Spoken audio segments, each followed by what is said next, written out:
And so today we're looking at surds and irrational numbers. So pretty much a surd is a square root, cube root, or any other type of root that does not give an exact decimal or a fraction. So for example, the square root of 2, if you put that into your calculator and press equals, it gives you a long decimal that goes on and on and on. And pretty much if you press that SD button on your calculator, it will not convert it to a fraction, and the reason that is because it's a surd. So then we look at rational numbers. Can it be expressed as fractions? So an irrational number cannot be expressed as a fraction. So what this means then is that surds are irrational numbers, because like I said before, if you put this into your calculator, the square root of 2, and press equals, you cannot convert it to a fraction. Okay, so that means it's irrational. So for example, the square root of 4, that's a rational number.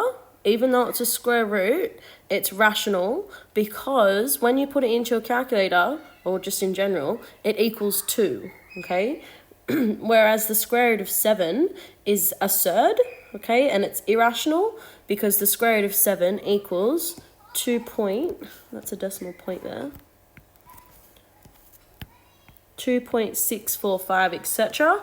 And when you put that into your calculator and try and press the SD button, it doesn't work, okay? It doesn't give you a fraction because it can't be expressed as one. So overall, if you can't write it as a fraction, it's irrational. And you can check this by using that SD button on your calculator. So if you wanted to check if this was irrational, put that into your calculator, press equals. If you can't convert it to a fraction, then it's irrational. So for example, circle the irrational numbers. So in green are our 4 numbers. Cubed root of 8, that is rational because that equals 2. Whereas pi, remember pi is just a symbol that actually represents this long number that goes on forever, and that's irrational. Okay, so numbers that go on forever and don't repeat are irrational. 0.6 repeater, we know that that's actually 2/3, so that's rational.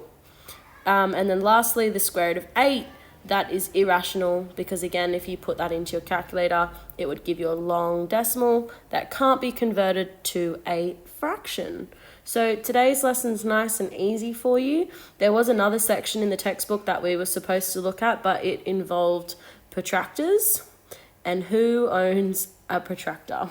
I'm not a protractor, a compass. I don't even have a compass at home, so we won't be doing that. So enjoy the nice and easy lesson and good luck.